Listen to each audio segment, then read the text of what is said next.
그런데 여름철이면 더 많이 찾게 되는 캔 음료. 개봉하자마자 바로 드시면 안 된다는 사실 알고 계셨나요?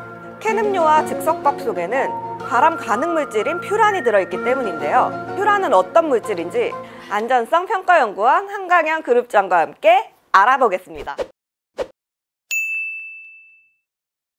자연 상태에서 퓨란은 보통 소나무제를 권류해서 얻은 타르 속에 함유되어 있는 것으로 알려져 있고요. 그리고 일상생활 속에서는 식품을 열처리한다거나 조리 과정에서 탄수화물이나 아미노산, 지질들을 가열할 때 생성되는 것으로 알려진 유해 물질입니다.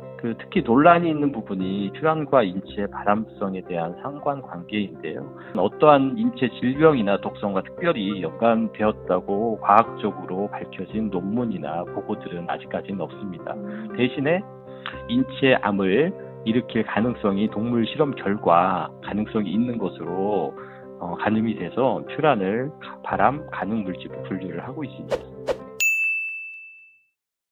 WHO 산하 IARC라는 국제암연구소에서 5등급으로 발암물질을 분류를 하고 있는데요. 네. 이제 얘가 인체에서의 역학적으로 발암을 일으키는 근거를 확실히 가진 물질들이 그룹 1에 속하고, 이제 발암 추정 물질이라고 해서 그 동물 실험 결과나 이런 데에서 확실하게 발암을 추정할 수 있다. 2A에 속합니다. 그리고 이제 오늘 말씀드릴 퓨란이 2B에 속하는데요.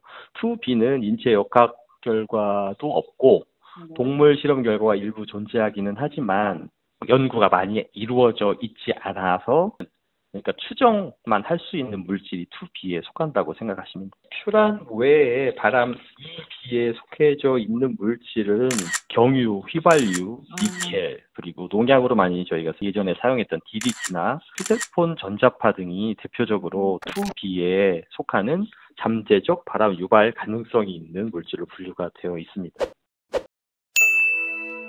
이제 발암성은 이제 예를 들어서 장기간 먹었을 때 나타나는 발암성을 보는 거라 사람한테 실제 실험적인 방법으로 억지로 먹여서 실험을 하는 건 어렵고요. 쥐나 이런 것들을 대신 사용을 해서 연구를 하고 있는데, 일상생활에 노출될 수 있는 퓨란의 양보다 훨씬 많은 양, 그리고 100배, 1000배 이렇게 많은 양을 노출했을 때 간이나 신장이 망가지는 독성이 나타날 수 있고 발암성을 일으킬 수 있는 이제 가능성을 가지고 있는 것으로 연구 결과에서는 나타나긴 했습니다.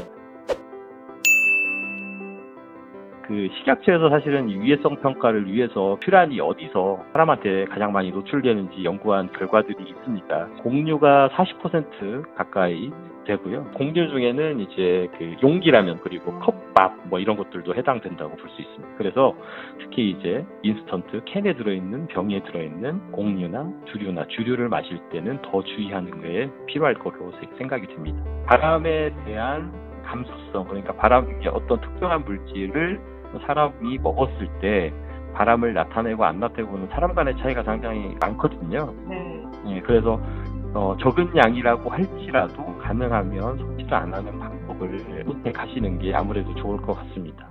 그렇다면 퓨란으로부터 안전하게 음식을 섭취할 수 있는 방법은 무엇이 있을까요? 앞서 말씀드린 바와 같이 퓨란은 휘발성이 아주 높은 물질이기 때문에 퓨란이 충분히 날아갈 수 있도록 한 후 섭취할 것을 권장드립니다. 컵밥과 같은 레토르트 식품이나 두유의 경우 충분히 가열 후 섭취하는 것이 좋습니다. 어린아이들이 좋아하는 유아음료의 경우 개봉한 후 최소 하루 이상 냉장 보관을 한 후 먹는 것이 좋습니다. 육류의 경우 50도에서 70도 정도 충분히 가열한 후 섭취하는 것이 좋으며, 인스턴트 커피나 원두 커피의 경우 탄 후 바로 드시는 것보다는 5분 정도 시간을 두어 섭취하는 것이 좋습니다. 아마 퓨란에 대해서 처음 들어보신 분들도 많을 텐데요. 적어도 이 영상을 보신 분들이라면 지금부터라도 캔이나 통조림을 바로 먹기보다는 기다렸다가 드시는 것이 좋겠습니다. 이상으로 이고은 PD였습니다.